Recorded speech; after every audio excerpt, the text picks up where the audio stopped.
গতকাল দুপুর থেকে প্রশাসনিক আধিকারিক সহ এক ঝাঁক পুলিশ ও টিএসআর কর্মীদের নিয়ে শুরু হয় সরকারি জায়গায় থেকে অবৈধ দখলকারীদের উচ্ছেদ প্রক্রিয়া। কৈলাসহর মহকুমার ৩ ডিসিএম সঞ্জিত কুমার দেববর্মা, বিশ্বজিৎ দাস এবং সোমেশ বণিকের নেতৃত্বে এবং রাজস্ব বিভাগের লোকজন সহ বিশাল পুলিশ বাহিনী নিয়ে অবৈধ দখলকারী জায়গায় উদ্ধারে নামেন প্রশাসনিক আধিকারিকরা। উদ্ধার কাজ শুরু হতেই পৌর পরিষদের অবৈধ জায়গায় দখলকারীরা প্রতিবাদ শুরু করলে উত্তপ্ত হয়ে ওঠে পৌর পরিষদের অফিস চত্বর। সরকারি জায়গায় অবৈধ দখলকারীদের মধ্যে নির্মল মালাকার সরকারি কাজে বাধা প্রদান করেন। একসময় ধারালো অস্ত্র দিয়ে ডিসিএম বিশ্বজিৎ দাসকে ভয়ভীতি দেখাতে থাকে নির্মল মালাকার।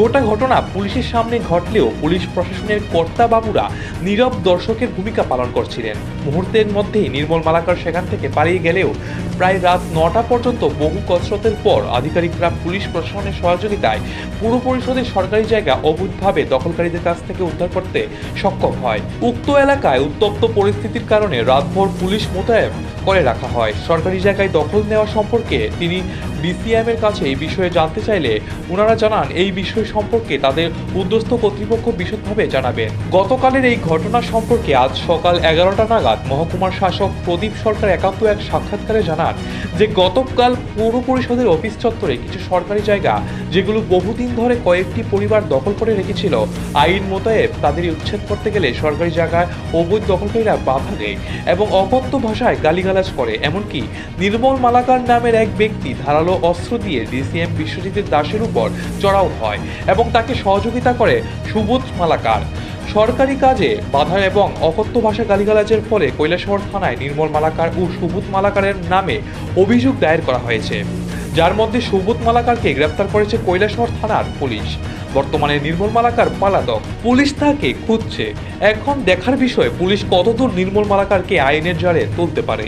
বিকালে 3টার সময় কৈলাসহর মিউনিসিপ্যাল কাউন্সিলের অফিস কমপ্লেক্সে কয়েকটা ইলিগাল টেম্পোরারি কনস্ট্রাকশন ছিল, এগুলিকে ইভিকশন করা হয়েছে। এই ইভিকশনের জন্য আমাদের 3 জন অফিসার ছিলেন এখানে, বিশ্বজিৎ দাস, সোমেশ বণিক অ্যান্ড শ্রী সঞ্জিত কুমার দেববর্মা, 3 জনের ডিসিএম এই অফিসের। ওনারা কাজ করছিলেন। যখন ইলিগাল স্ট্রাকচারগুলি রিমুভ করা হচ্ছিল, যে বাড়িঘরগুলি এফেক্টেড হয়েছিল, যারা এই কনস্ট্রাকশনগুলি করে রেখেছিল অনেকদিন যাবৎ, তাদের পক্ষ থেকে মহিলা পুরুষ সকলে মিলে আমাদের যে অফিসিয়ালসরা ছিলেন ওনাদেরকে আক্রমণ করা হয়েছে, বিভিন্নভাবে গালিগালাজ করা হয়েছে এবং কাজে বাধা দেওয়া হয়েছে। বিশেষ করে 2 জন ব্যক্তি আমাদের শ্রী বিশ্বজিৎ দাসকে শ্রী নির্মল মালাকার সন অফ নিপেন্দ্র মালাকার, উনি হাতে একটা দাও দিয়ে বিশ্বজিৎ দাস আমাদের ডিসিএমকে মারতে এসেছিলেন এবং ওনাকে সাহায্য করছিলেন Shri Subodh Malakar, late son of late Prahlad Malakar, উনিও নির্মল মালাকারকে সাহায্য করছিলেন এবং বিভিন্নভাবে আনপার্লামেন্টারি ওয়ার্ডস এবং স্ল্যাং ল্যাঙ্গুয়েজ ইউজ করছিলেন। তো তারপরে আমাদের যে 3 জন ডিসিএম কাজে ছিলেন ওনারা কৈলাসহর পুলিশ স্টেশনে একটা এফআইআর করেছেন। এই 2 জনের নাম আছে, উল্লেখ আছে, তারা যে কাজে বাধা দিচ্ছিলেন এবং আক্রমণ করেছিলেন। রাত্রে একজনকে ডিটেন করা হয়েছিল এবং নির্মল মালাকার এখন পর্যন্ত ওনাকে পুলিশ কোনো করতে পারেনি। পুলিশের সামনেই এই কাজটা কিন্তু করা হয়েছে, যেখানে পুলিশ কর্মরত ছিল, সিআরপি পুলিশের অফিসিয়ালস ছিলেন, কিন্তু ভাগ্যবশত বিশ্বজিৎ দাস সরে যাওয়ায় উনি দায়ের আঘাত থেকে বেঁচে যান। তো আমরা আমাদের যে কাজ করছি, আমাদের অ্যাজ পার আওয়ার গাইডলাইন আমরা কাজ করেছি।